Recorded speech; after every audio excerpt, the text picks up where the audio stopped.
VIP संस्कृतीला फाटा देत सर्वसामान्य भाविकांच्या हिताचा महत्वपूर्ण निर्णय तर विठ्ठल रुक्मिणी मंदिर समितीने घेतलेला आपल्याला पाहायला मिळत आहे। तर सकाळी नैवेद्य असेल, संध्याकाळी दुपारती असेल आणि पोशाखाच्या वेळेस सर्वसामान्य भाविकांना देखील आता हा सर्व धार्मिक विधी विठ्ठलाच्या समोर पासून पाहता येण्याची संधी खरं तर विठ्ठल रुक्मिणी मंदिर समिती दिलेली आपल्याला पाहायला मिळतं। खरं तर आपण जी आता जागा बघतो या ठिकाणी खरं तर जे पूजेचे यजमान आणि त्याचबरोबर जे व्हीआयपी असतात त्याच लोकांना खरं तर हा धार्मिक विधी पाहण्याची संधी होती। मात्र गेल्या 2 दिवसापूर्वी विठ्ठल रुक्मिणी मंदिर समितीने महत्वपूर्ण निर्णय घेतलेला की ज्या दर्शनवाडीमधले जे काही भाविक असतात त्या ज्या काही मोजके भाविक आहेत त्यातल्या मोजक्याच भाविकांना खरं तर आज जवळून बसलेली खरं तर संधी देण्याचा आणि महत्वपूर्ण निर्णय घेतलेला आपण बघू शकतो की ते दर्शन रांगेतले भाविक आहेत। खरं तर हा धार्मिक विधी त्यांना जवळून पाहता असं यापूर्वी कधी विठ्ठल रुक्मिणी मंदिराचा इतिहास घडला नव्हतं। तर याच ठिकाणी भाविकांबरोबर यजमान असतील किंवा जे काही व्हीआयपी असतील ते या जागेवरती बसले, मात्र सर्वसामान्य वारकरी देखील या ठिकाणी बसलेला असतो। त्यामुळे भाविकांनी खरं तर समाधान व्यक्त केलेले।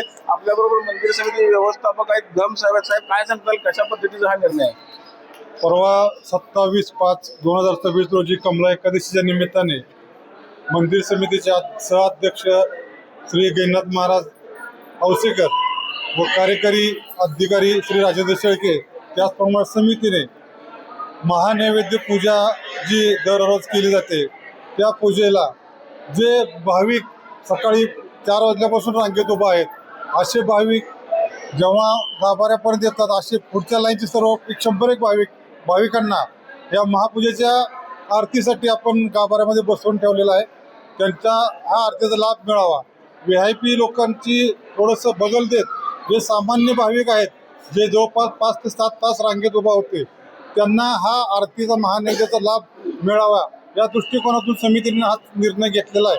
आणि अशा प्रकारे जवळपास 100 ते 150 भाविक हे महाआरतीचा लाभ घेत आहेत।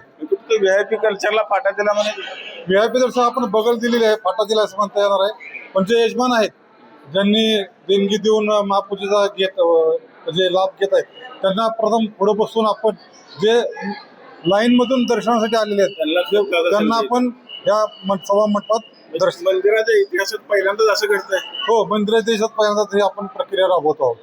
आपण बघितलं असेल की विठ्ठल रुक्मिणी मंदिराच्या इतिहासामध्ये खरं तर पहिल्यांदा असं घडतं की हा जो धार्मिक सोहळा आहे हा जवळून पाहण्याचा मान खरं तर सर्वसामान्य भाविकांना मिळाला। खरं तर याच ठिकाणी व्हीआयपी आणि यजमान याच लोकांची गर्दी असेल, मात्र व्हीआयपी कल्चरला कुठेतरी फाटा देत सर्वसामान्य नागरिकांचा हिताचा निर्णय मंदिर समितीने घेतला असल्याने भाविकांनी देखील आता समाधान व्यक्त केलेलं आहे।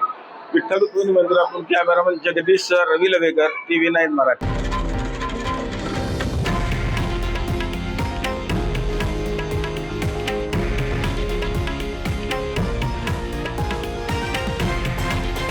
हे आहे देशातील नंबर 1 न्यूज नेटवर्क आणि आपण पाहत आहात TV9 मराठी, एकमेव।